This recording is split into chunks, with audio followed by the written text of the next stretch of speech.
Hey guys, good morning. So, ayan guys, daming basura, nakatambak yan. Dito yan sa likod ng bahay. So ngayon, yung ano na yan, mga basura na yan, yung mission natin. Lilinisan natin yan guys, para umaliwalas dito sa likod. Bali, nagawa siyang tambakan kasi wala na nakatira kasi dito sa katabi ng bahay ko na tinitirahan. So yan, lilinisan natin guys para gawin kong pwedeng taniman siya ng gulay. Para naman mapakinabangan natin yung area yan. So bali magtatrabaho po tayo ng araw-araw kahit mga isa't kalahating oras para malinis natin yan. Ayan. Daming basura.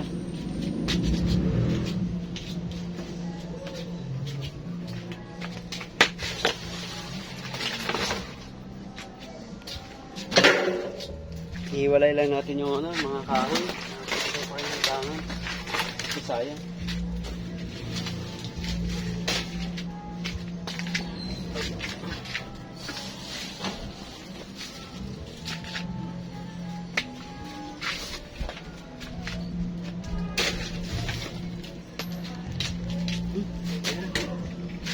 Hey guys, may piso pa.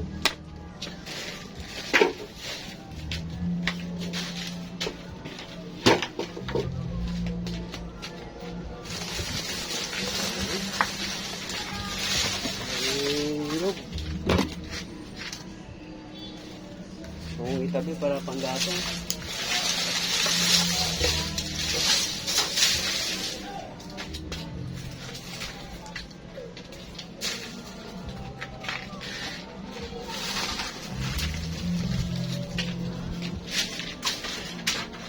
Kasi yung mga plastic ay tapon natin.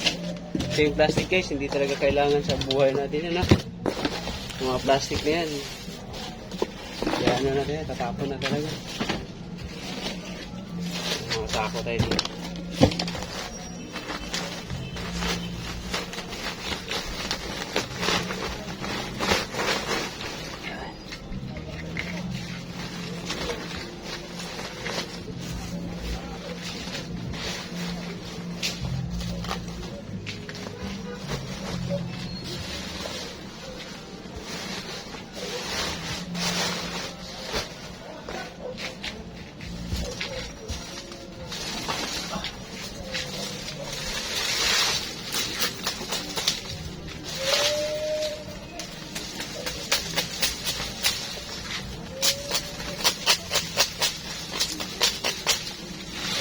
Panggatong namin sa probinsya guys, yung mga ganito.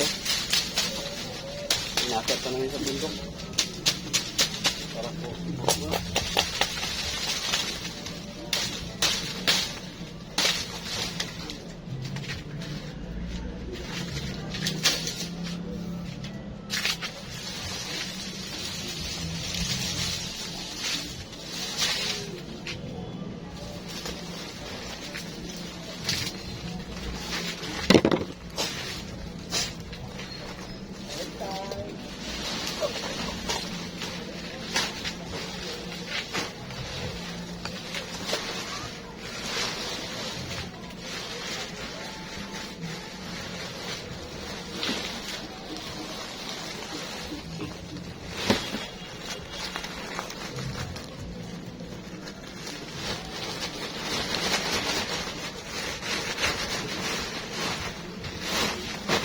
Plastic.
Guys, good morning. Ayan guys, yung ano, kung napapanood nyo dun sa pinakaunang video, ito po yung ano, yung space sa likod ng bahay. Ayan. Puno po to ng ano, ng basura. Grabe po yung tambak ng basura na ano dito, nakalagay. So ayun, pinag-ano ko siya, pinagtiyagaan ko talagang linisin para gawing ano, garden. Ayan. Kakatapos lang. Ayan.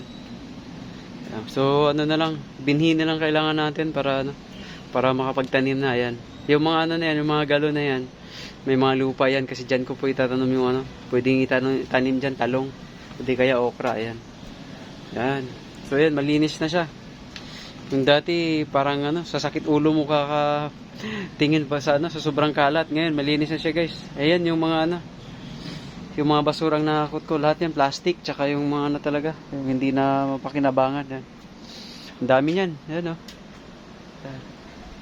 Lahat-lahat yan, nasa 28 sako yan. Ayan. So ipapatapon na lang natin. Ayan. At least natapos na siya. Ayan. Mga 1 or 2 buwan, makikita mo may mga halaman na yan dyan. Ayan. So sarap sa pakiramdam na ano, natapos din. Yung akala mo hindi mo kaya, pero kaya din pala. Ayan. Diba? Kasi sobrang dami talaga ng ano dito, nakatambak. Yan. So update na lang tayo guys pag nagtatanim na. Salamat po.